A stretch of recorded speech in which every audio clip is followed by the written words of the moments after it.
안녕하세요. 6월 5일 일요일입니다. 먼저 지방선거 다음날 6월 2일 윤석열 대통령의 출근길 인터뷰를 먼저 보시겠습니다. 현재 대한민국 경제가 얼마나 심각한지 보여주고 있습니다. 지방선거로 국정운영 동력이 확보됐다는 평가가 많은데 어떻게 보실까요? 여러분 지금 집에 창문이 흔들리고 마당에 나뭇가지가 흔들리는 거 못 느끼십니까? 지금 우리 경제 위기를 비롯한 태풍 번역에 우리 마당에 들어와 있습니다. 정당의 정치적 승리를 입에 담을 그런 상황이 아닙니다. 대통령의 조금 전 발언은 의외였습니다. 선거 승리에 대한 어떠한 코멘트도 없었습니다. 지금 선거 얘기할 때가 아니다.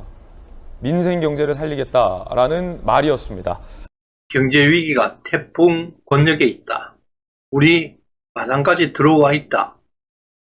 윤석열 정부는 심각한 경제 위기 상황을 깊이 인식하고 있음을 볼 수 있는데요.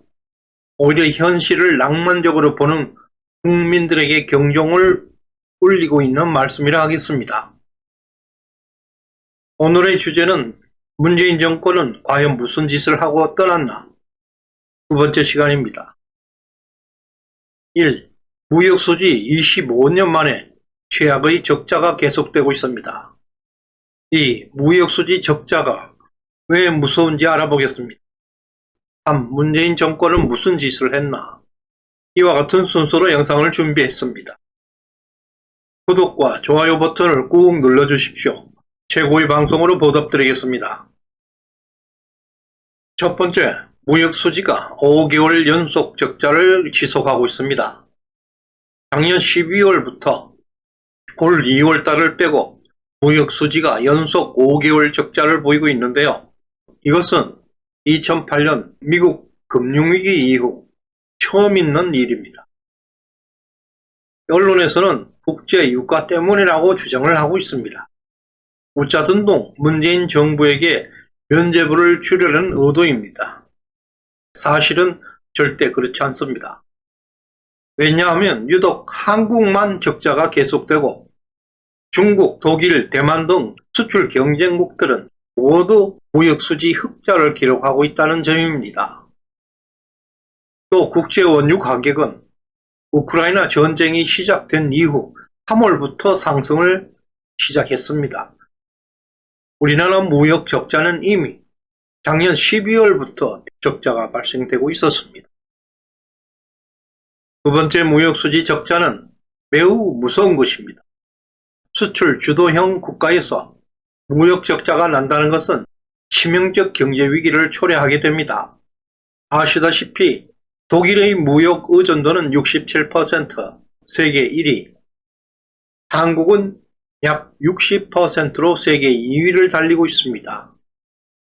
기축국가가 아니면서도 수출로 먹고 사는 나라에서 무역 적자가 계속되면 당장 부도 위기에 몰리게 되는 것입니다. 무역 적자는 환율과 물가 상승에 직격탄을 주게 됩니다. 최근 달러 환율이 1290원까지 폭등하고 있습니다. 환율 상승은 수출을 증가시켜서 장기적으로는 무역 수지는 균형을 찾아갈 것이지만 당장 수입 물가가 상승시켜서 서민들에게 고통을 주게 되는 것입니다. 그 여파로 5월 소비자 물가는 5.4%, 14년 만에 최고치를 기록하고 있고 물가 상승은 임금 상승을 유발하게 됩니다. 임금이 상승하면 기업 생산이 감소하게 되고 경제는 저성장 늪으로 빠지는 악순환이 계속되는 것입니다. 세 번째, 문재인은 정말 못된 짓을 많이 하고 떠났습니다. 지난 5년 동안 다양한 방법으로 국가 통계까지 마사지를 해왔습니다. 4월 1일 통상산업부에서 발표한 자료에 따르면 3월 무역수지는 1.4억 불이나 적자가 났습니다. 그러나 모든 언론들은 흑자라는 통계청 자료를 그대로 인용하고 있습니다. 이런 상황에도 불구하고 항구 대선을 임박해서 문재인은 수출 사상 최대, 수출 경제 강국 위상 지킬 것이라는 황당한 기자회견을 했습니다. 누적 적자가 계속되고 있는 가운데 선거에 영향을 주기 위해서 대통령이란 작자가 거짓 선동을 국민 앞에 한 것입니다.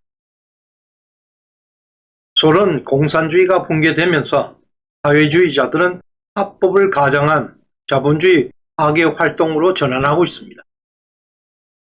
소득주도 성장은 자본과 기업가 정신을 탄압하고 삼성, 한진 등 대기업 해체 음모가 있었고 세계에서 유일하게 법인세를 인상하였고 공짜, 퍼주기 등으로 국가 부채 2000조 시대를 열었습니다. 이런 일련의 악행들은 모두 국가 기반을 파괴하는 사회주의 정책들입니다. 지옥으로 가는 길은 항상 선의로 포장하고 있다는 것을 명심해야 합니다. 감사합니다.